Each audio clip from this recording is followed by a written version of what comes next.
worked together. He was a bit elderly. I told him, you and I should love each other and should honor each other. And he asked me why. Because if you and I go and fight in private,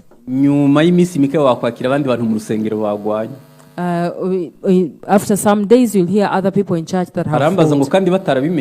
And then he asked me that yet they didn't get to know. And I told them that what we teach and what we preach is not what changes people, but the spirit that follows the word. And then the other thing that we ought to have received in a family is celebrating our identity. So many people have an identity crisis. So many people. If someone didn't receive love, they ask for it. And their value is from the clothes they are wearing, or a lot of money that they have, or the kind of car they drive, or the house they live in, the regard with which people hold him. And all those things wants them to fill the gap that they have on the identity crisis. And I want to tell you that someone is more precious, a person is more precious than all. The Bible says that honoring the Lord together with contentment brings a lot of gain. And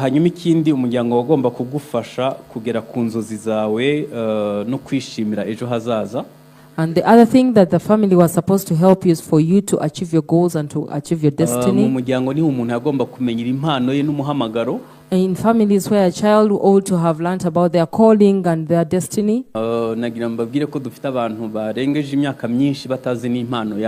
We have so many people that are so old but don't even know their calling or their gift. I have a friend that is a doctor, and he even practiced for 5 years.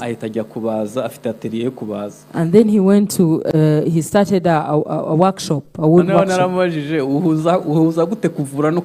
And then I asked him, how do you link medicine and wood? And then he said that I studied what parents wanted, not my gift. So when someone was wounded at that point, even in church they create confusion. And the reason there is conflict in church is because we don't know our callings and our... If you're in your calling, you don't disturb others. You do it with joy till your last breath. You feel that it is your joy. The other thing that we ought to have received in a family is for us to have a sense of belonging, be it ethnicity or family or church or country. We have a big portion of Rwandans that grew up in and others that grew up without families.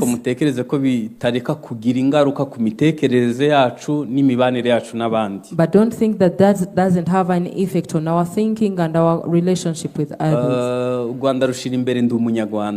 Our country likes to emphasize in the Munyarwanda.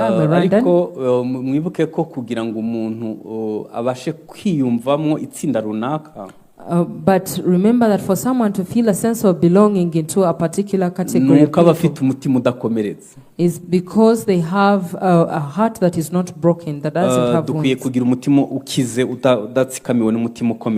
We ought to have hearts that are healed and that are not broken.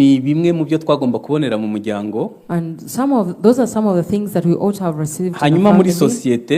And then in society, we ought to have received love, selflessness,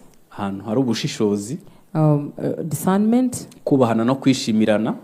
honor and respecting one another, without injustice, without selfishness, and without harassment. Twebwe hano societe turimo hano ni mu rusengero. So for us the society that we are in is church. Ese mutekereza ko mu rusengero ibi byose twabihaboneye byibuze? Do you think that all these things we received them in church? Nta mushumba numwe ndumva yigisha kwangana. There is no pastor that I've ever heard that teaches hatred. Ariko sinzi ukuntu byikora ubukwe bw'umukene bukabura ababutaha. But I don't know how things happen that a poor person, a wedding has no people to attend. Itangazo ko nta muntu yaritanze byagenze bite. No one gave this announcement. What happened? Umukene yabyaye ashobora kubura umuhemba. And if a poor person gets a child, they may fail to find someone to come and twari muri societe aho dushobora kubonera ibyo tutabonye hanze. But we are in a society that we are supposed to receive things that we couldn't receive outside church. Byagenze bite. What happened? Nagira mbabwire ko urusengero rutari ihuriro ry'abatagatifu. I want to tell you that the church is